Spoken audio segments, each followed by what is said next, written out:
안녕하십니까. 독사하는 마라토너 박종필입니다.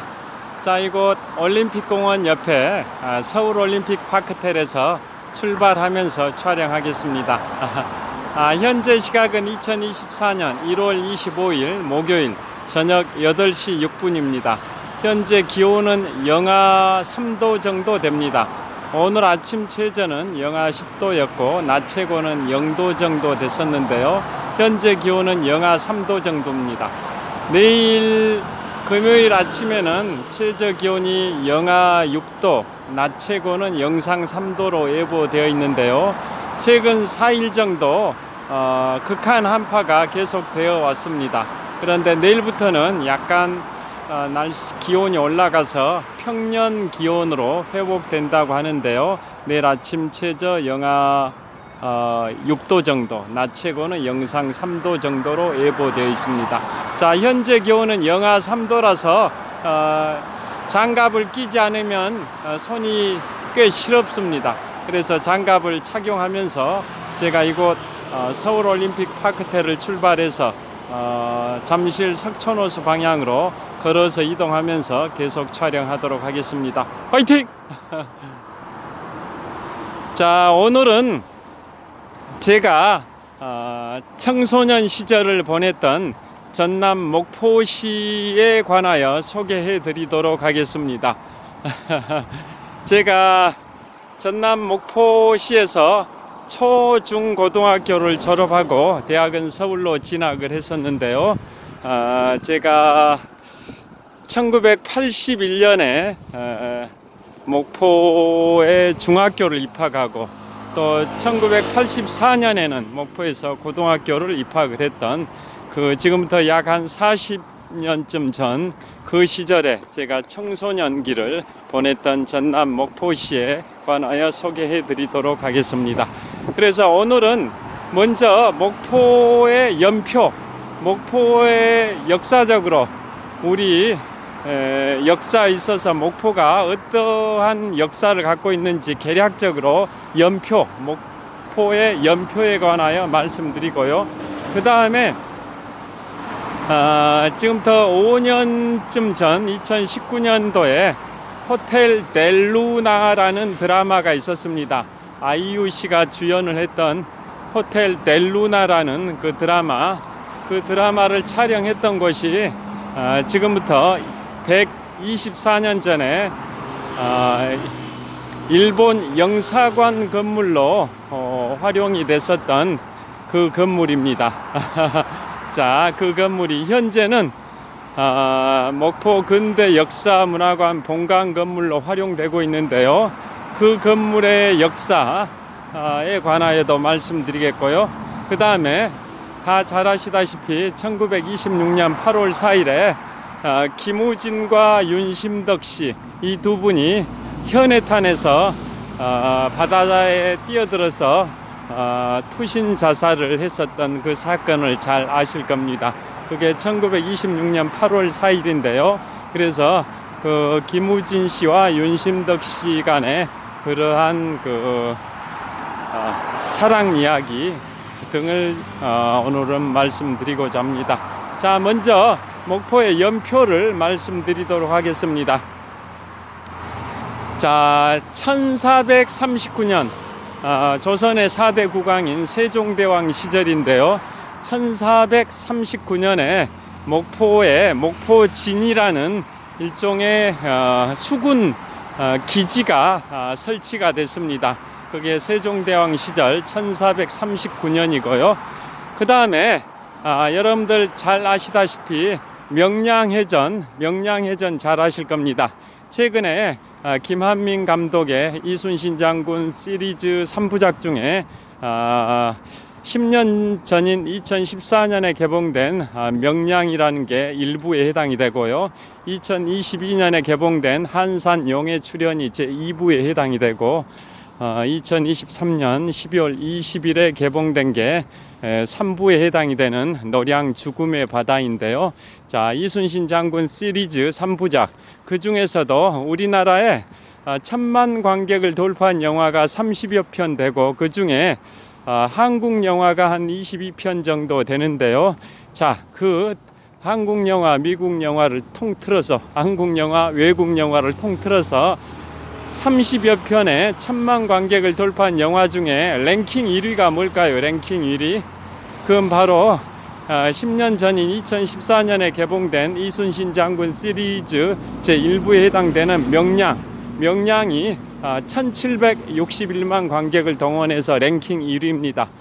그런데 그 2부에 해당이 되는 이순신 장군 시리즈 2부에 해당되는 한산 용의 출연은 관객이 726만 관객 정도 동원을 했고요.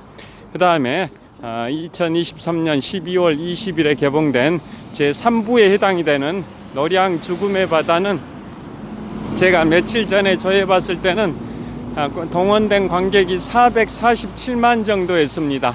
그러니까 아직은 500만 관객에 도달하지 못했을 것 같습니다. 여하튼 그 이순신 장군 시리즈 중에 명량이 우리나라 역대 개봉된 영화 중에 최고 흥행 1761만 관객을 동원했는데요. 그 명량해전은 음력을 기준으로 1597년 9월 16일에 있었습니다. 명량해전에서 충무공 이순신 장군께서는 지금의 전남 진도와 해남 사이에 있는 울둘목, 그 당시에는 전라 우수영인데요. 거기에서 13척의 전함으로 일본군의 133척의 전함을 격침을 시켰었는데요. 그리고 이제 후퇴를 하게 되죠. 후퇴를 해가지고 저 전라북도 군산 앞바다 선유도 그 고군산 열도까지 퇴각을 했다가 다시 전남 영광의 법성포 쪽으로 다시 되돌아오고 다시 전라 우수영 그 명량해전 격전지까지 왔다가 그 전라 우수영의 북서쪽으로 약 한 10km 지점에 있는 전라남도 신안군 장산도에 가서 16일 정도 또 주둔을 합니다. 그곳에서 셋째 아들인 이면의 사망 소식을 듣고 애통해하는 그러한 내용이 난중일기에도 소개되는데요. 자, 그런 다음에 이순신 장군께서 명량해전이 있었던 해 그 1597년의 겨울 석 달 반을 주둔했던 곳이 바로 목포 앞바다 고하도입니다. 고하도 그곳이 4대강 중에 하나인 영산강과 목포 앞바다가 만나는 그런 지점이다 보니까 그 고하도에서 1597년 10월 29일부터 석 달 반 정도 주둔하면서 명량해전 이후에 전열을 재정비하고 군량미를 확보하는 그러한 업무를 작전을 진행을 했었습니다. 자, 그래서 그 고하도에 목포 앞바다 고하도에 가면 충무공 이순신 장군의 유적지가 있습니다. 자, 석 달 반 동안 명량해전 직후 1597년 10월 29일부터 석 달 반 동안 그곳 목포 앞바다 고하도에서 삼도 수군 통제영이 그곳에서 월동기 석 달 반 정도 보내고 그 다음에 이제 초봄이 되니까 전라남도 완도군 고금도로 다시 삼도 수군 통제영을 다시 옮기기도 했습니다. 그래서 그러한 역사가 목포와 또 관련이 되고요. 그 다음에 또 세월이 흘러서 1895년 갑오경장 무렵에 그 세종대왕 시절에 설치됐던 목포지는 이제 폐지가 되고요. 이제 갑오경장이 이제 새로운 제도를 도입하는 그러한 전환점이다 보니까 목포지는 목포 해군 수군 방어 기지는 폐지가 됐습니다. 그런 다음에 우리나라에서 네 번째로 개항한 항구가 바로 목포항인데요. 1897년에 목포항이 개항이 됐습니다. 개항된 날짜까지 말씀드리면 1897년 10월 1일에 목포항이 우리나라에서 네 번째 항구로 개항이 됐는데요. 첫 번째 항으로 개항된 것은 잘 아시다시피 그보다 21년 앞선 1876년에 개항된 것이 바로 부산항입니다. 목포항은 그로부터 21년 후인 1897년 10월 1일에 우리나라에서 네 번째 항구로 개항을 했습니다. 그 다음에 1900년에 바로 목포에 일본 영사관이 개설이 됐습니다. 자, 일본 영사관, 그 건물에 관해서는 아까 5년 전 2019년에 드라마 호텔 델루나가 그 건물에서 촬영이 됐는데요. 그 목포 영사관이 목포 주재 일본 영사관이 개설된 게 지금부터 124년 전인 1900년입니다. 그 다음에 이제 일제강점기가 되면서 1914년이면 지금부터 110년 전입니다. 1914년에는 목포역이 개통이 됩니다. 호남선이 개통이 됩니다. 호남선은 경부선 선로 중에 일부를 경부선과 공유하고 있는데요. 그래서 호남선은 대전에서 목포까지 261km입니다. 경부선이 서울에서 부산까지인데요. 그 구간의 일부를 사용하고 대전에서 경부선과 호남선이 갈리는데요. 그래서 대전에서 목포까지 261km의 호남선이 개통된 게 1914년입니다. 그래서 목포역에 도착하면 호남선 종착역이라는 비석이 있습니다. 그 다음에 세월이 또 흘러서 1921년에는 3.1운동으로부터 2년 후죠. 1921년에는 일본의 조선 수탈기구인 동양척식 주식회사 목포 지점이 개설이 됩니다. 1921년에. 그 다음에 1935년에는 이난영 씨의 노래 목포의 눈물이 발표됩니다. 우리 호남 지방에서는 호남의 애국가라는 별명이 있을 정도로 유명하고 우리나라 전체적으로도 굉장히 애창이 되고 있는 노래가 이난영 선생의 목포의 눈물인데요. 그게 발표된 게 1935년입니다. 그 다음에 쭉 세월이 또 흘러가지고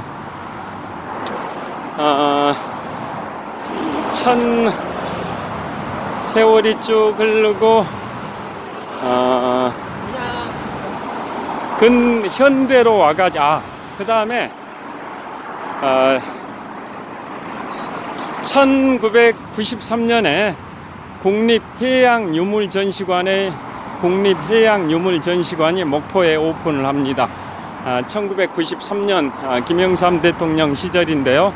그건 왜 목포에 국립해양유물전시관이 오픈이 되냐면 1975년에 전남 신안군 증도 앞바다에서 신안해저 유물선 침몰된 게 발견이 돼가지고 한 8년 정도 발굴 작업을 했는데요. 그래서 거기에서 발견됐던 수많은 중국의 절강성에서 출발했고 일본의 요코하마로 향하던 중국의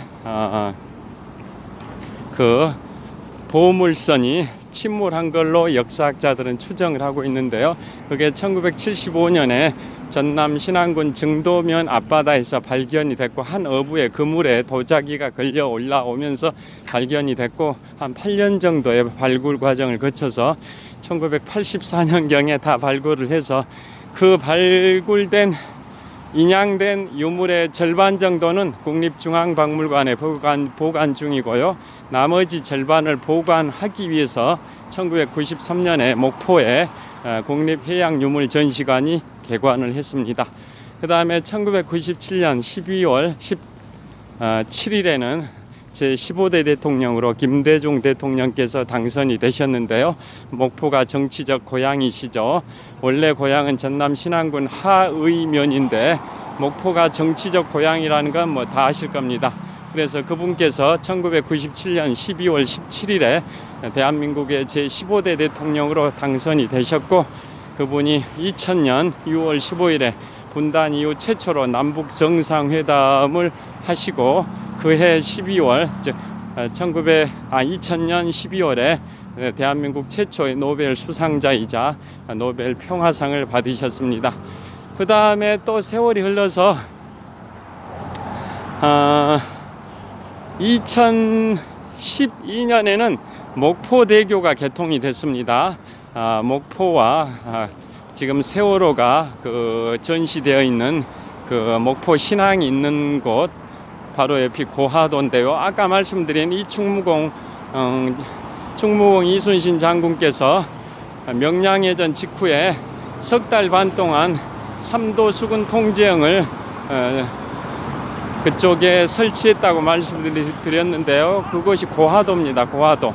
그래서 목포와 고하도를 연결하는 목포대교가 2012년에 개통됐고, 그 목포대교를 건너서 고하도로 가면, 거기서 좀만 더 가면 목포 신항이 있습니다. 목포 신항에 세월호가 인양된 세월호가 전시되어 있습니다. 다 아시다시피 우리 대한민국에 큰 슬픔과 고통을 안겼던 2014년 4월 16일 세월호 침몰 사건 아실 텐데요. 그로부터 3년이 지난 2017년도에 세월호가 인양되고, 그로부터 7년 동안 그 목포 신항에 세월호가 전시되고 있고요. 앞으로 안전 공원으로 공원화한다라는 뉴스를 들었습니다. 그 다음에 2019년도에 목포 해상 케이블카가 개통이 됐는데요. 그것은 목포의 북한과 또 목포 유달산 정상 바로 아래와 고하도를 연결하는 해상 케이블카입니다. 그래서 그게 2019년도에 오픈했을 때 국내 최장거리 케이블카였습니다. 국내 최장거리 3.23km 길이의 국내 최장 길이의 케이블카였고, 그 3.23km 구간 중에 약 800m는 고하도와 목포 사이에 바다 위를 통과하는 구간입니다. 그래서 목포 해상 케이블카라고 합니다. 3.23km 길이 중에 800m 정도는 바다 위를 통과합니다. 고하도와 목포를 연결하는 바다 위를. 그리고 나머지는 이제 유달산을 통과해서 목포 북항에 도착하는 게 그 당시 2019년도에 오픈했을 때 국내 최장거리 케이블카 3.23km였는데요. 그 기록이 경신된 게 2, 3년 전에 강원도 춘천의 의하모 바로 옆에 사막산 케이블카가 그 목포 최장 길이 기록을 경신했습니다. 춘천의 사막산 케이블카가. 자, 그런 목포의 연표에 관하여 말씀을 드렸고요. 지금부터는 2019년에 IUC가 주연으로 출연했던 호텔 델루나가 촬영이 됐던 곳이 바로 옛날 일본 영사관 건물입니다. 그래서 그 건물의 역사에 관하여 좀 말씀을 드리도록 하겠습니다. 손이 너무 시려워서 좀 바꿔서 잡도록 해야겠습니다.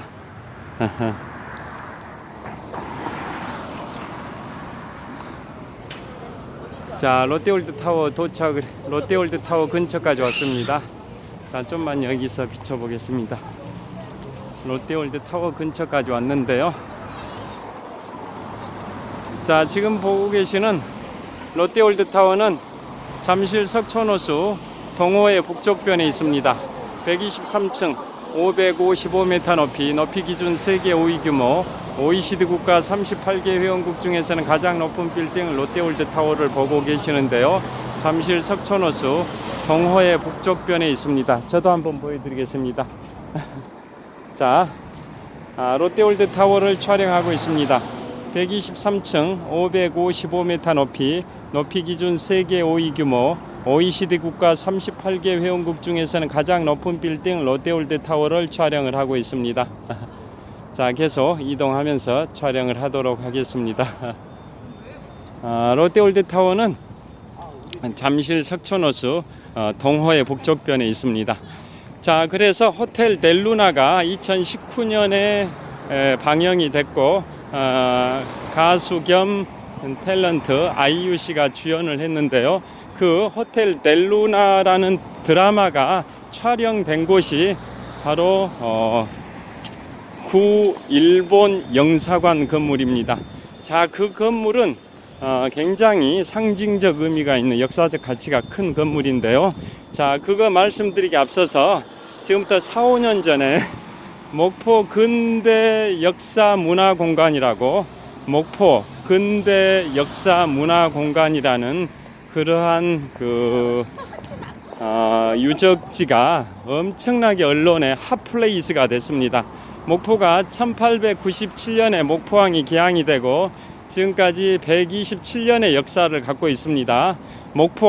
목포항이 우리나라에서 네 번째로 개항이 되고 개항된 지 127년의 역사를 갖고 있는데요. 개항 이후 목포가 그렇게 전 국민의 전 언론에 관심을 끌었던 핫플레이스가 된 것은 지금부터 4, 5년 전에 목포 근대 역사문화공간이라는 그곳에 그 당시에 모 정당의 모 국회의원께서 투자를 한 거냐 투기를 한 거냐 뭐 이런 게 논란이 됐었지 않습니까? 그래서 127년의 목포항 개항 역사 이래 가장 핫플레이스가 됐던 곳이 바로 4, 5년 전에 목포였는데요. 자, 그곳이 목포 근대 역사 문화 공간이라는 곳입니다.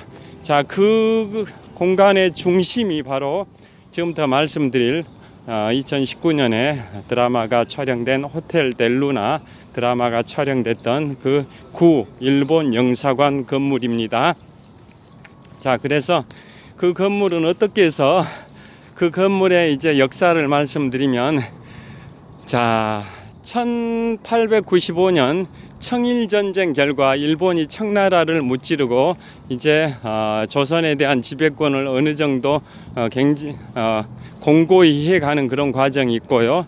또 10년쯤 후 1904년부터 1905년까지 러일 전쟁에서도 일본의 도고 하이에치로 제독이 러시아의 발틱 함대를 격침시키면서 일본이 또 러일 전쟁에서도 승리를 해버리니까 그 19세기 말 그리고 20세기 초 그 서세 동점의 시대, 제국주의 시대, 서양의 세력이 동양을 점령해 나가는 그 제국주의 시대에 한반도 조선에서 각축전을 벌였던 일본, 청나라, 러시아, 영국, 미국 여러 나라가 각축전을 조선을 침탈하기 위해서 각축전을 벌였는데요. 결국은 청일전쟁 이후부터는 이제 조선에 대한 지배권을 일본이 차지해 가는 그런 과정이 되고 결국은 이제 1905년에는 러일 전쟁에서도 일본이 러시아를 꺾음으로써 이제는 완전히 조선에 대한 지배권을 확보하게 되는 그런 역사가 있지 않습니까? 그래서 1905년에 러일 전쟁의 강화 조약이 바로 포츠머스 조약이고, 그 1905년에 포츠머스 조약이 체결되면서 또 카스라 테프트 밀약이라는 것도 있지 않습니까? 러일 전쟁에서 일본이 승리했던 1905년에 일본의 카스라 수상과 미국의 국무장관이 아니라 미국의 26대 대통령 시어도 루즈벨트의 친구이자 특사였던 테프트 간의 일본의 수상 가스라와 그 당시 미국의 대통령 특사 테프트 간에 체결된 밀약이 1905년 가스라 테프트 밀약인데요. 다 잘 아시다시피 일본이 조선을 지배하는 것을 미국이 인정하겠다. 또 미국이 필리핀을 지배하는 것을 일본이 인정하겠다라는 밀약이 1905년의 가스라 테프트 밀약인데요. 이 밀약 결과 결국은 일본은 이제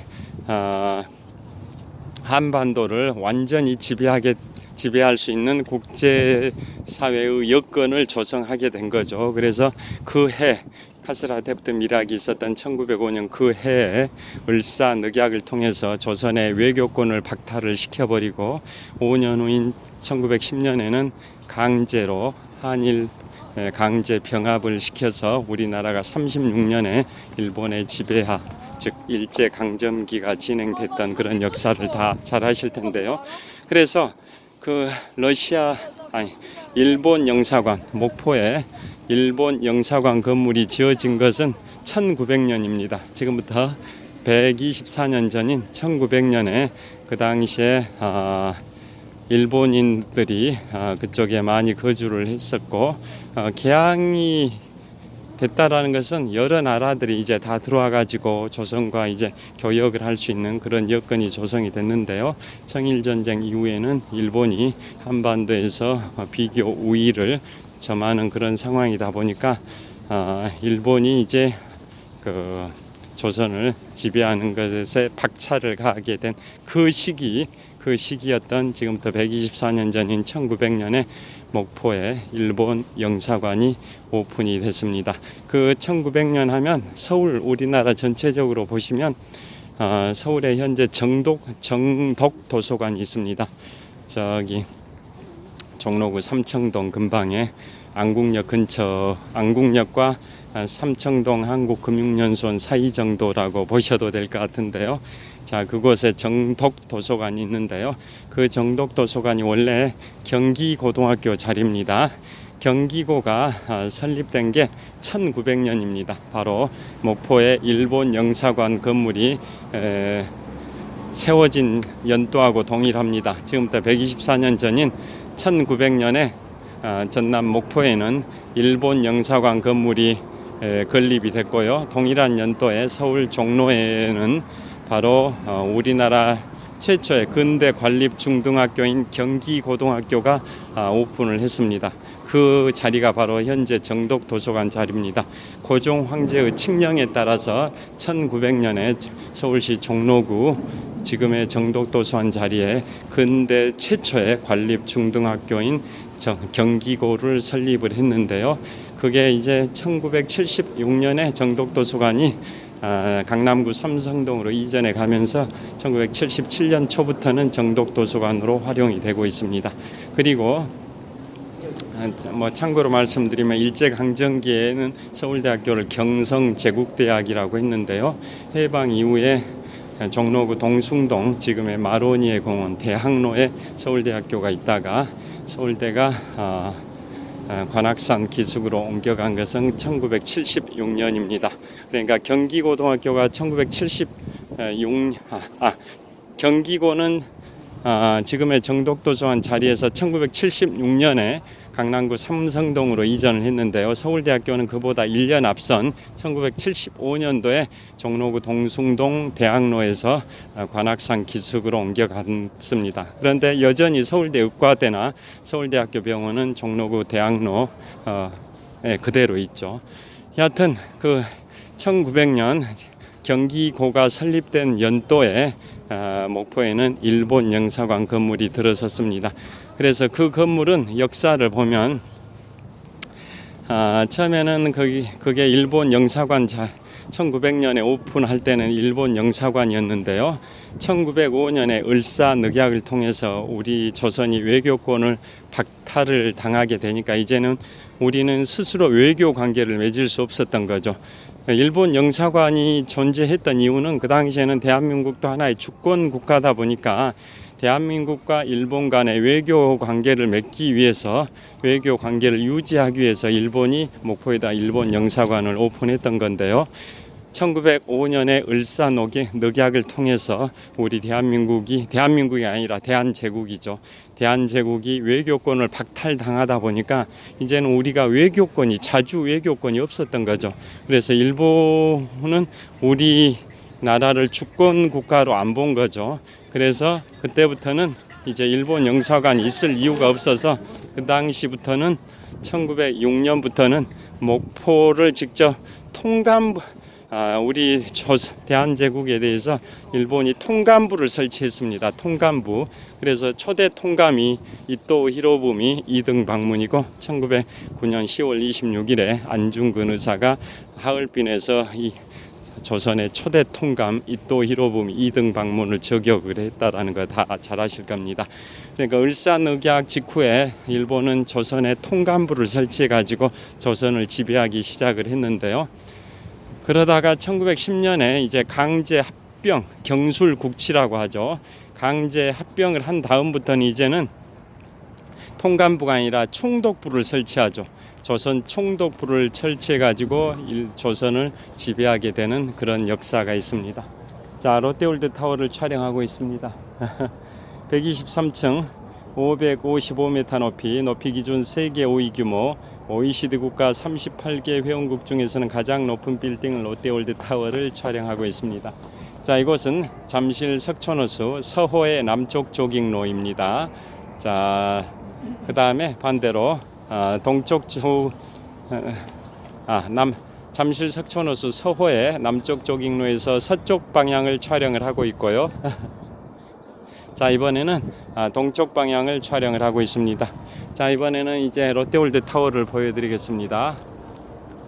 자, 123층 555m 높이 기준 세계 5위 규모 OECD 국가 38개 회원국 중에서는 가장 높은 빌딩 롯데월드 타워는 잠실 석촌호수 동호의 북쪽변에 있습니다. 자, 그 다음에 이곳은 서호의 남쪽 조깅로에서 동쪽 방향을 촬영을 하고 있고요. 자, 이번에는 서쪽 방향을 촬영을 하고 있습니다. 잠실 석촌호수 서호의 남쪽 조깅로에서 서쪽 방향을 촬영하고 있습니다. 자, 이번에는 서호입니다. 서호 한복판에 롯데월드의 야외 놀이시설인 롯데월드 매직 아일랜드가 있고요. 저기 그 다음에 약간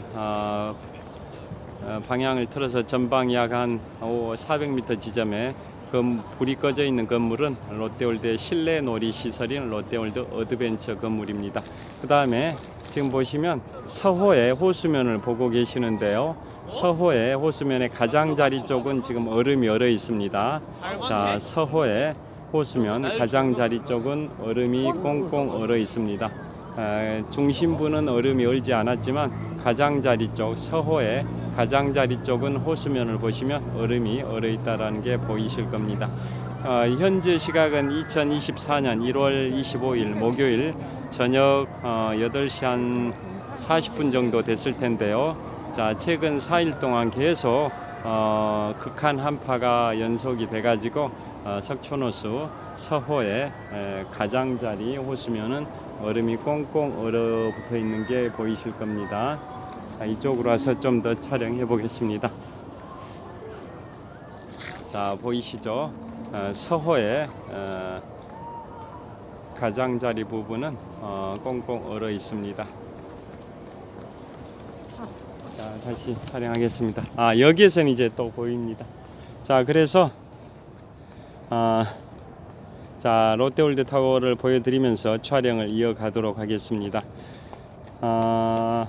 그래서 1905년 을사늑약으로 인해 대한제국은 외교권을 박탈됐기 때문에 이제 일본은 대한제국을 주권 국가로 보지 않았기 때문에 주권 국가에 설치하는 일본 영사관을 설치할 필요가 없었던 거죠. 그래서 그때부터는 이제 1906년부터는 이제 일본이 조선에 통감부를 설치했습니다. 그 다음에 1910년 한일 합방 강제 병합 일명 경술련의 국치, 경술국치라고 하는데요. 경술국치 이후에는 조선 총독부가 설치가 됐습니다. 그러니까 안중근 의사께서 1909년 10월 26일 만주 하얼빈에서 조선의 초대 통감이었던 이등방문 이토 히로부미를 저격을 하고 딱 5개월 후인 1910년 3월 26일에 순국을 하셨는데요. 그러니까 그 저격했던 시점은 조선에 대해서 일본이 통감부를 설치했던 시기고, 그 다음에 순국하셨던 1910년도에는 한일 경술국치 일본이 대한제국을 강제 병합하는 그런 역사가 있었다는 거 다 잘 아실 겁니다. 그래서 을사늑약 직후에는 조선에 일본이 통감부를 설치하고 또 한일 일본 강제 병합 1910년 경술국치 이후에는 일본이 조선에 총독부를 설치했다라는 거 다 잘 아실 텐데요. 여하튼 그래서 일본이 목포에 1900년에 일본 영사관을 개설했을 때는 우리나라가 그래도 독자적인 자주 주권 국가로서 외교권이 있어서 일본이 우리나라를 주권 국가로 생각했으니까 목포에 일본 영사관을 개설해서 대한제국과 외교 관계를 유지하려고 했었는데요. 1905년 을사늑약 때부터는 조선이 외교권을 박탈당하다 보니까 이제는 영사관을 둘 필요가 없는 거죠. 그래서 조선의 통감부를 설치했던 그 시절에는 목포에 그 일본 영사관 건물이 목포 이사청 건물로 사용이 됐습니다. 1906년부터는 이제 더 이상 그 건물이 일본 영사관 건물이 아니라 목포 이사청이라는 일종의 일본이 조선에 설치한 통감부의 하부 조직으로 목포 이사청 건물로 활용이 됐고요. 그 다음에 1910년 한일 강제 병합 경술 국치 이후부터는 일본이 조선에 조선 총독부를 설치를 했기 때문에 그 이후에는 목포부청이었습니다. 목포부청. 조선 총독부 산하에 목포부로 관리를 했던 거죠. 목포부청. 그래서 일제강점기 1910년부터 1945년까지 35년 동안은 그 건물이 이제 목포부청으로 조선 총독부 산하의 목포부청으로 사용이 됐고요. 1945년 해방이 되고 나서는 이제 목포시청으로 활용이 됐습니다. 그러다가 목포시청으로 한 30년 정도 활용되다가 1974년부터는 그곳이 목포시립도서관으로 활용이 됐고요. 목포 시립도서관 시절에 제가 중학교 시절 1982년 3년 그 중학생 시절에 그 도서관을 이용했던 기억이 아직도 생생합니다. 벌써 40여 년 전에 있었던 일인데요. 1974년부터 그 건물이 이제 목포시청이 아니라 목포시립도서관으로 활용이 됐고요. 그러다가 1990년에 목포시립도서관이 이제 다른 곳에 설치가 되면서 1990년부터는 그곳이 목포문화원 건물로 활용이 됐습니다. 그러다가 지금부터 10년 전인 2014년부터는 목포 근대역사문화관 본관 건물로 활용이 되고 있습니다. 지금부터 10년 전인 2014년 부터 목포 근대역사문화관 본관 건물로 활용이 되고 있고요. 별관 건물은 바로 그 밑에 목포 근대역사문화공간 그 지역 중에 한 곳인 과거에 1921년에 동양척식 주식회사 목포 지점 자리 동양척식 주식회사 목포 지점이 1921년에 오픈을 했는데요. 그 자리가 지금은 목포 근대역사문화관 별관 건물입니다. 반면에 목포 근대역사문화관 본관 건물은 지금까지 말씀드린 과거의 일본 영사관 건물입니다. 그래서 정리를 해서 말씀드리면 2019년에 아이유 씨가 주연했던 드라마 호텔 델루나가 2019년에 촬영이 됐던 공간이 바로 1900년에 일본 영사관 건물로 오픈을 했는데요. 그러다가 1906년부터는 목포 이사청 건물로 활용됐고 또 1910년부터는 또 목포부청으로 활용됐고 해방 후인 1945년부터 1974년까지는 목포시청으로 활용됐고 1974년부터 1990년까지는 목포시립도서관으로 활용됐고 1990년부터 2014년까지는 목포문화원으로 활용됐고 2014년부터 지금까지는 목포 근대역사문화관 본관 건물로 활용되고 있는 곳입니다.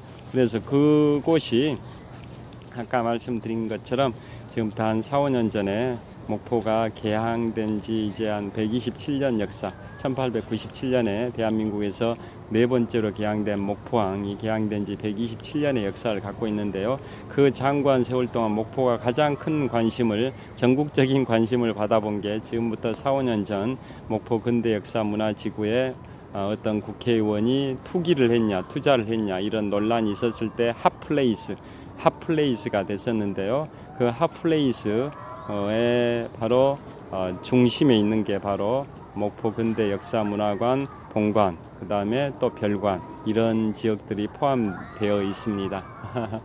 자, 그래서 그 목포 근대 역사 문화 공간은 문화재청에 등록 문화재로 등록이 되어 있는데요. 그 중에서도 유일하게 목포 근대 역사 문화 공간의 그런 시설물들 중에 유일하게 국가 사적지로 지정된 국가 사적지로 지정된 곳이 바로 현재 목포 근대 역사문화관 본관 건물입니다. 그게 1981년도입니다. 지금까지 말씀드렸던 옛날에 일본 영사관 건물이 현재는 목포 근대 역사문화관 본관 건물로 활용되고 있다고 말씀드렸는데요.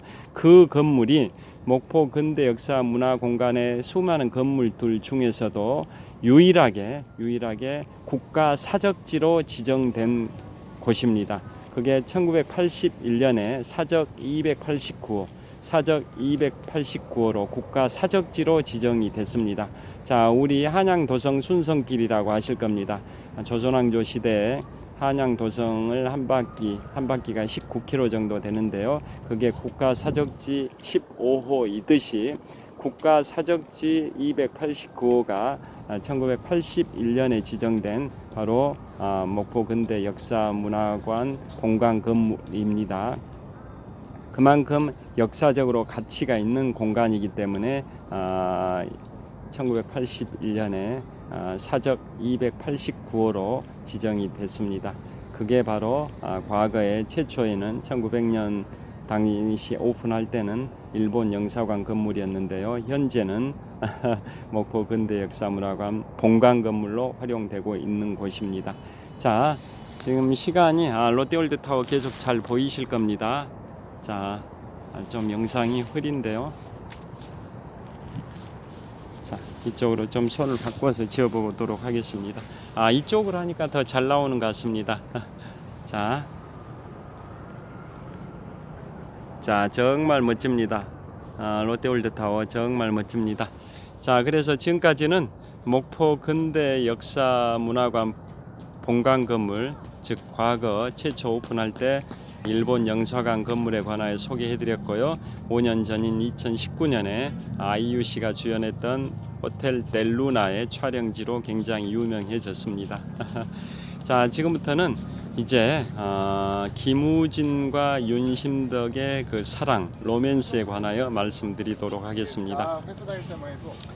자, 그건 1926년 8월 4일에 그 당시에 극작가였던 김우진과 한국인 여성 최초 성악가이자 소프라노였던 윤심덕이 1926년 8월 4일에 현해탄, 대한해협이죠. 대한해협을 현해탄이라고 하지 않습니까? 그 현해탄에서 1926년 8월 4일에 함께 투신했죠. 바닷물에. 그래서 굉장히 그 당시에 엄청난 언론에 관심을 가졌었는데요. 그분들의 그 로맨스에 관해서 말씀드리겠습니다. 자, 먼저 김우진은 아버지가 김성규 씨입니다. 김성규 씨는 어떤 분이냐면 목포항이 127년 전인 1897년에 개항이 될 때 개항 업무를 주관하기 위해서 총괄하기 위해서 그 김우진 씨 아버지 김성규 씨는 무안감리서의 제6대 감리를 지냈던 분입니다. 그 당시에는 목포가 무안군 목포리였습니다. 1895년 갑오경작 무렵에 행정구역이 개편될 당시에는 목포가 무안군 목포리였습니다. 그래서 1897년에